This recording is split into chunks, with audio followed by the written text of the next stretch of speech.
Assalamualaikum warahmatullahi wabarakatuh. Sosok-sosok penguasa Majapahit dan wilayah kekuasaan pasca Perang Parekrek. Kerajaan Majapahit merupakan kerajaan terbesar di masanya. Pasca huru-hara di internal kerajaan, Majapahit pun menjadi banyak konflik. Hal itu pula yang membuat wilayah Majapahit terpecah menjadi dua istana, yakni Barat dan Timur. Sepeninggal raja perempuan kedua di kerajaan Majapahit, Dewi Suhita, Kertawijaya naik tahta menjadi raja di kerajaan Majapahit. Pasca Dewi Suhita bertahta, Prasasti Waringin Pitu menggambarkan kondisi pemerintahan saat itu. Sang Raja Kertawijaya naik tahta mengambil nama Abhiseka Wijaya Parakrama Wardana, seperti tercantum pada Prasasti Waringin Pitu.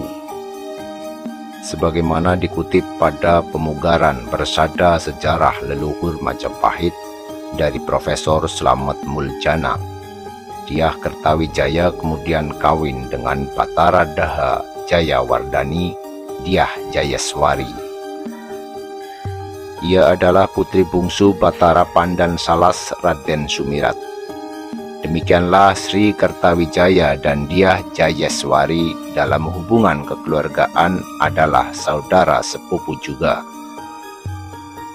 Batara Prabu Wijaya Parakrama Wardana Dyah Kertawijaya mengeluarkan Prasasti Waringin Pitu pada tanggal 22 November 1447 untuk memperingati anugerah tanah di Waringin Pitu oleh Batara Prabu kepada ibunya yang bernama Dyah Nartaja.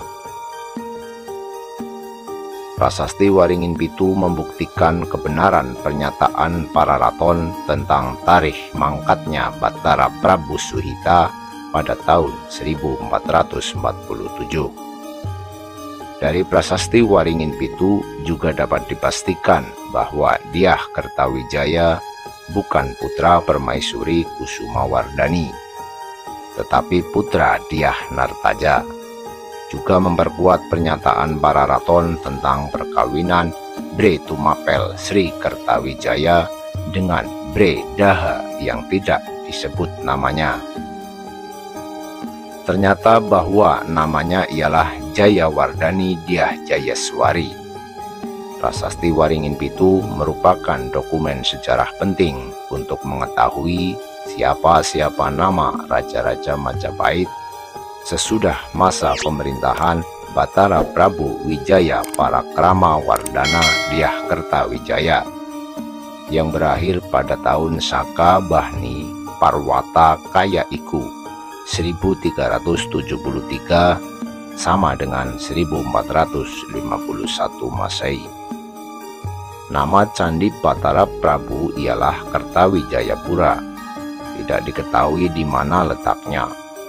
Identifikasi raja-raja Majapahit pada tahun 1451 sampai 1478 seperti dinyatakan oleh penggubah para raton sampai sekarang belum terpecahkan secara tuntas dan meyakinkan, meskipun telah digarap oleh sarjana-sarjana kenamaan selama bertahun-tahun, mulai dari J.L.A. Brandes pada tahun 1896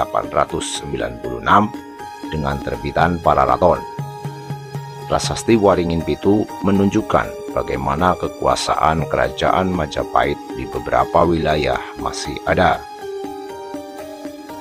Saat itu beberapa penguasa daerah kekuasaan merupakan anggota keluarga raja.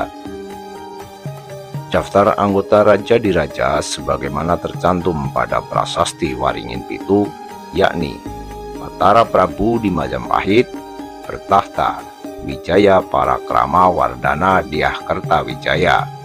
Batara di Daha bernama Jayawardani Dyah Jayaswari. Batara di Jagaraga bernama Wijayendra Dewi Dyah Wijaya Duhita. Kemudian Batara di Kahuripan bernama Raja Sawardana Dyah Wijaya Kumara. Batara di Tanjung Pura bernama Manggala Wardana Dewi Dyah Suharini, serta Batara Dipajang bernama Dyah Sureswari. Selanjutnya, Batara di Kembang Jenar bernama Raja Sananda Neswara Dyah Sudarmini. Batara di Wengker bernama Giri Sawardana Dyah Surya Wikrama. Batara di Tumapel bernama Singa Wikrama Wardana Dyah Suraprabawa. Batara di Singapura bernama Raja Sawardana Dewi Dyah Sripura. Batara di Matahun bernama Wijaya Parakrama Dyah Samarawijaya. Batara di Wirabumi bernama Raja Sawardanendu Dewi Dyah Pureswari. Berikutnya adalah Batara di Keling bernama Girindra Wardana Dyah Wijaya Karana. Dan terakhir Batara di Kalinggapura bernama Kamala Warna Dewi Dyah Sudacita. Demikian tadi sosok-sosok penguasa Majapahit dan wilayah kekuasaan pasca Perang Parikrek. Bagi pemirsa yang menyukai video ini, silahkan untuk di like, dan bagi yang belum subscribe silahkan untuk di subscribe, serta jangan lupa untuk nyalakan tombol lonceng notifikasinya untuk terus mendukung perkembangan channel Jejak Sejarah. Terima kasih. Wassalamualaikum warahmatullahi wabarakatuh.